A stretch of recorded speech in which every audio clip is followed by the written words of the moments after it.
I just watched the movie Ballerina, part of the John Wick franchise, or is it an offshoot of the John Wick franchise? I'm not sure, but I just watched it and I have thoughts. Mind you, these thoughts have spoilers, so this is your warning. Come out of here and then just put a pause on it or save this video and come back to it after you've watched Ballerina if you don't want the movie spoiled. All right, don't say I didn't warn you. Now I want you to listen to what Past, having come out of the movie, said. Movie log. I went to go see Ballerina and I just came out of the movie theater, so this is gonna have some spoilers. So if you're listening, see, even she's warning you. Listening to this and you haven't watched it and you want to watch it, just don't listen to this after this because it will have spoilers. The movie felt off to me. It didn't give me that same feeling that the John Wick franchise did. And I thought about it, and at first while watching it I was like, well, the fighting scenes are repetitious. In the beginning she uses the same tool, a cutting tool, either a knife or a axe or something like that, so it just seemed repetitive to me. See, so I just want to pause it right there, right on Past Me, to dissect that a little bit more. So here I am, I'm watching the movie that is either part of a franchise or is an offshoot of a franchise. And then I'm having it from having watched the franchise and having loved the franchise. I'm expecting to have similar feelings when I come to watch this movie. And my first superficial thought is the fighting scenes. That came to me right away. I was like, in John Wick, the fighting scenes are very unique, and each movie makes an attempt to have very unique fighting scenes as well. So with each movie, the fighting scenes completely different. One uses horses, the other one is more of swords, and even the environment changes and all of that. But even within the movie itself, right? Not as the different movies in the franchise, just within that same movie, each fighting scene that John Wick has is completely different from the previous one. He doesn't fight with the same things. He's not fighting usually the same enemy. And if it is the same enemy, there's other things around him that he picks up and fights with, because John Wick he's not the biggest guy. He's not big at all, right? He's not muscular at all. So he uses his environment to fight. And that's what makes every fighting scene unique, because he finds these people in different places. So I'm expecting these fight scenes with Ballerina to be much like that. But then I'm like, why are all these fighting scenes at the beginning of the movie, she keeps just grabbing knives and cutting things, and everything is with a cutting thing? And I'm like, this is kind of boring. Let's continue on.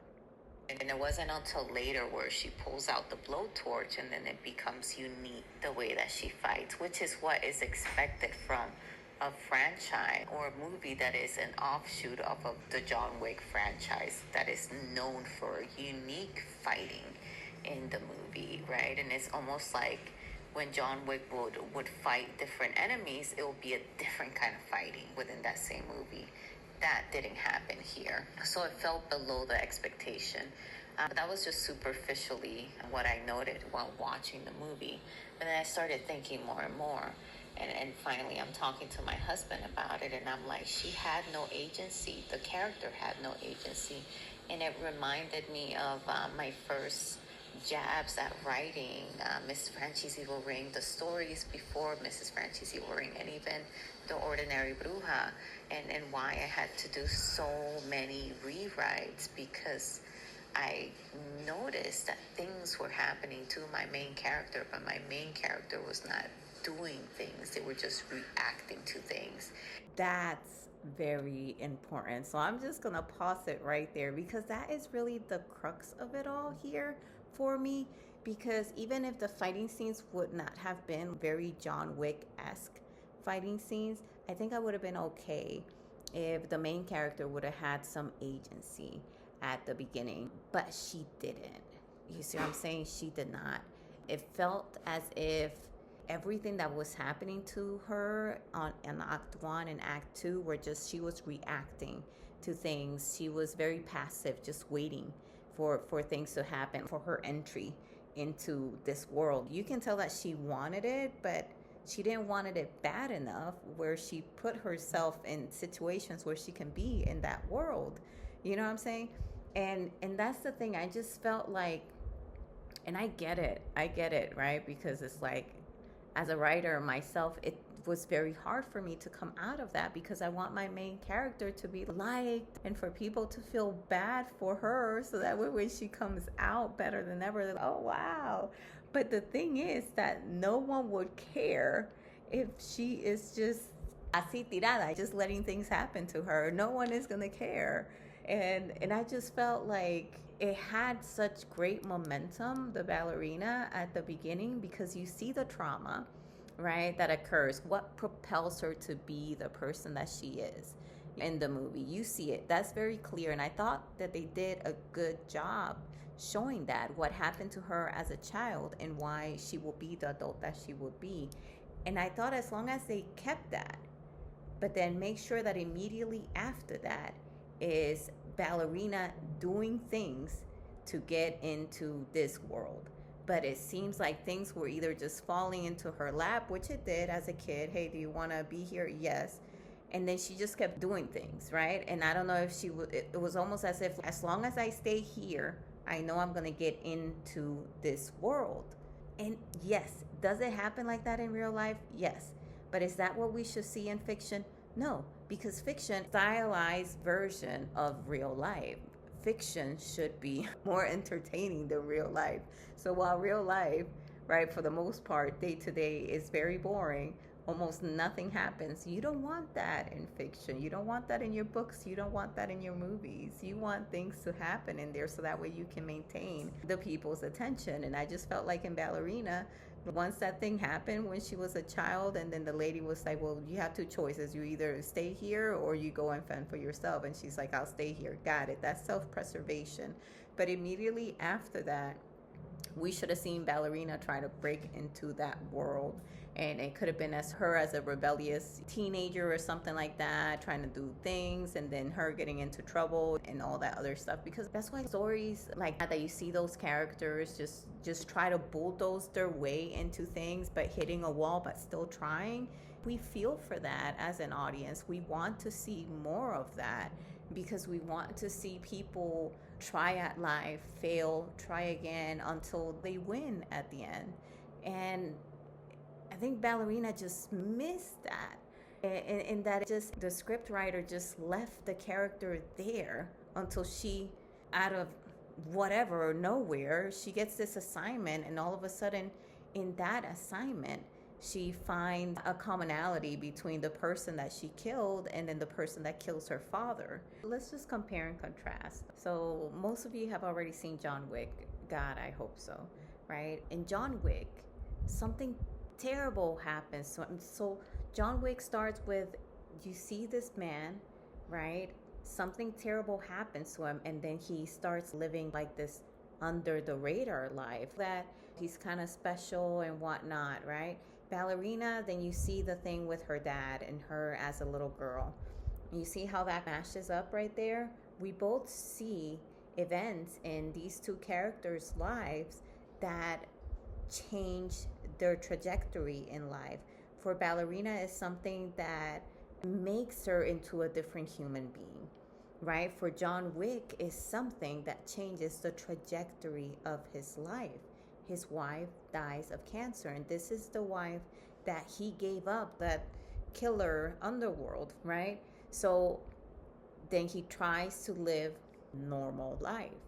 That, first of all, he doesn't stay there for too long. It's barely a scene, if that. And then immediately you see somebody saying, I like your car.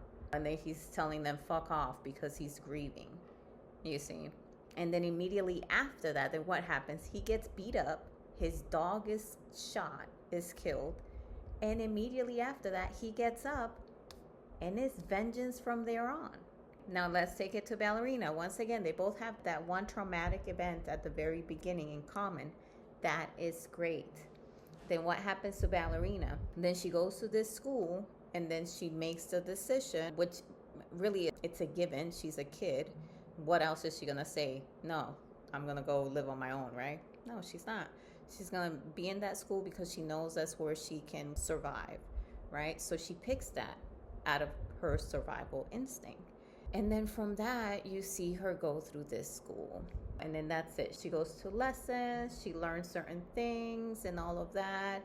And then she asks for assignments because she feels like she's ready. And then she's giving this assignment, and this assignment is where she coincidentally finds out something about the organization that killed her father. So you see how one was turn, action, turn, action, turn, action. This one is more like the passage of days.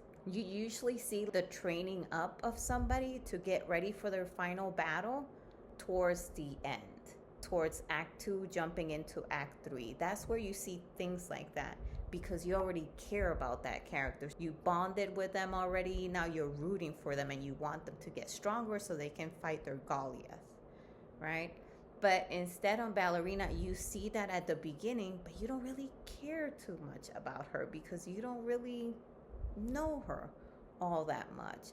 And instead it just becomes repetitive, it becomes boring, it becomes this thing about this girl going to this specialized killer school, but nothing really is happening. Once again, until she gets the assignment and coincidentally she finds a person that is part of that organization. So that's a key difference right there. And that's why it didn't work for me. Tell me, right? Because it's one of the things that I see as a reader and that I was taught while going to MFA in creative writing is that you want your character to earn every bit of that win. So you got to dog them out throughout the story. You got to make them feel like scrappy, and you got to make them look for things, fail many times, and get up again and have the point of no return in there and all these other things, right? So that way when they win, right, you've been waiting, you've been dying to see that win. But we didn't get that. It was just very passive at the beginning, and this assignment fell on her lap, like I said, and that's when it was cracked open. But even that right there felt very convenient. And that's where I feel like Ballerina just failed for me, because I had high hopes for this. I'm all about women out there. If John Wick is a badass killer, I was expecting Ballerina to be better, right? The equivalent or better of that, because I'm all about that life. But it didn't happen. And then I was a little disappointed about it. But the beginning was great. The ending was okay, but it flopped right there after the beginning all the way till past Act 2. It was just, but once she made a decision to fight, they should have done that way early on, because then it was like, oh, she's in it to win it. But we needed to see that beforehand. You already got us caring for this little girl because you showed us what happened to her when she was little, but then she's so passive afterwards, and you're like, oh, just live a normal life then. You don't need to be a ballerina. You don't need to do that. But it's not that kind of movie. It's supposed to be an action movie. But if y'all feel otherwise, let me know in the comments what you think. That's my take. Bye.